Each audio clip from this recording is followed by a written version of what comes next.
Than the Gophers have, man. Yeah, Shows guys at a ball.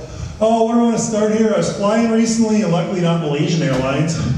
And I got really bored, so I started reading this Skyball magazine. You guys ever read this thing before? Yeah. And the whole time I'm looking over, I'm like, who buys this shit? And why do I never see it for sale when I'm on the ground? Turned out I bought the shit. So I got my items a couple weeks later, and I wasn't too fired up, and I kept thinking, why did I buy this stuff? And I kept thinking. I think I got to figure it out. Here's what happens. When you're at 28,000 feet with limited oxygen going in your head, everything looks like a good idea, doesn't it? It's like, yeah, I could use this solar molar and this doggy gazer, and yeah, I should ask that hot stewardess with the mustache for her phone number, because she's beautiful. Then you get to the ground and reality hits. So first I went on my date with the stewardess. It was pretty bad, because it looked like I was on a date with a brawny paper towel guy. But that was partly her fault, because she wore a black and red checkered flannel, like not the best thing to wear. Then my other items, I know where those things are going, and straight into storage, right next to the gazelle and the ab roller.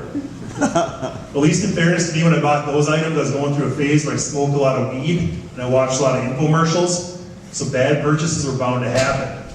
But I'm not so happy that I bought things because I have limited oxygen, thanks airlines.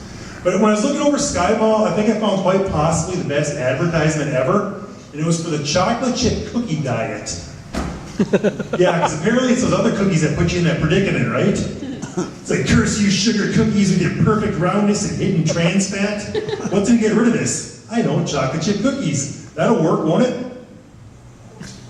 But the best part was they had a testimonial. It was like Ruth from North Platte, Nebraska. And it said, I lost 5 pounds on the chocolate chip cookie diet. 5 pounds, you guys. I'll tell you what, I dropped a deuce this morning. I lost 10 pounds. Yeah, as a matter of fact, Skyball, I got a new diet for you. It's called the I Dropped a Deuce diet. It works like this. Weigh yourself, poop, weigh yourself again. Guaranteed instant weight loss. In my case, twice as effective as the chocolate chip cookie diet.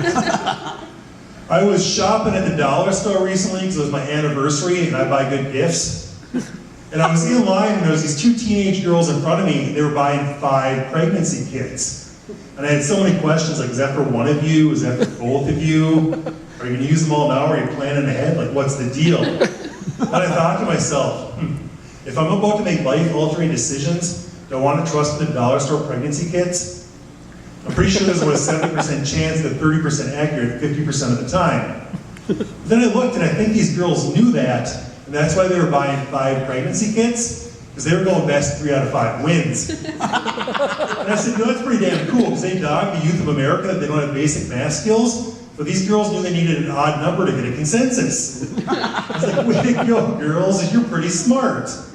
Not smart enough to have your boyfriend pull out in time, but smart enough to pass on basic math skills to your legitimate kids. I call that a win for the American education system.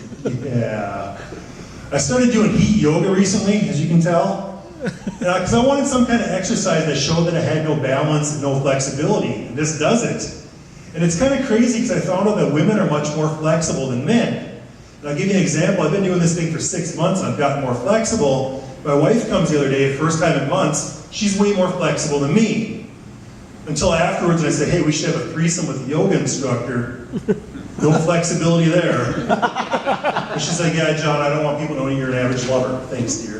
But the other thing I found out that's really interesting to me about this heat yoga thing is that women actually pass gas when they exercise, even though they never acknowledge it, because it happens all the time in class. And last Wednesday I was in class, and I think the day before, it hasn't happened in a long time, so I totally jinxed myself. So I'm sitting there in class, and I think all these women to the right of me, all of a sudden I hear, all I could think was like, queef or fart. So I'm in my downward dog giggling like a 14-year-old girl the whole time, kind of embarrassing. Then like 5 minutes later, the lady next to me all of a sudden's like, biggest fart I ever heard.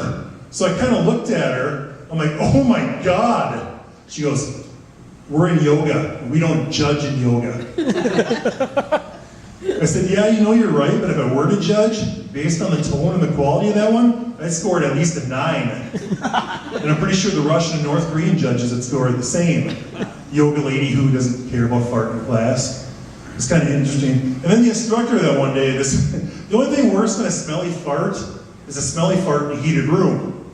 Because it's kind of like chocolate chip cookies. You know, you cook something, you have that aroma afterwards. Well, it's the same here. You have the aroma in class the rest of the time. And you're supposed to breathe exclusively through your nose the whole class. So one of the last classes, I was like, and the instructor's like, what, John, is it too intense for you? I'm like, yeah, something like that. They just can't acknowledge it, that's what I'm getting at. It happens, but you just pretend like it didn't happen the whole time.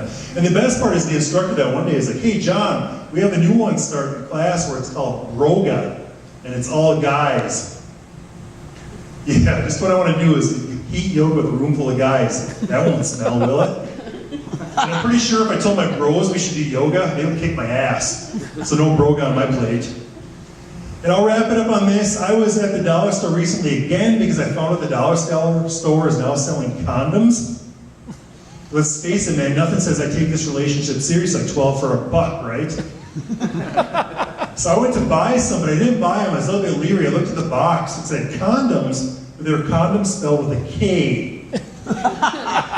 So like these are either left over from the former Soviet Union or the Kardashian brand. And either way, not what I'm looking for.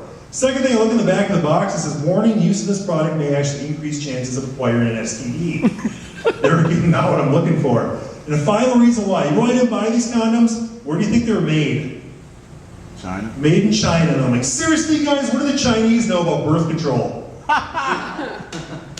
If you didn't get that joke, it's awesome because it's like social commentary wrapped in a condom for safety. It's like my favorite joke ever. Hey, my name is John, that's my time. Thank you guys very much.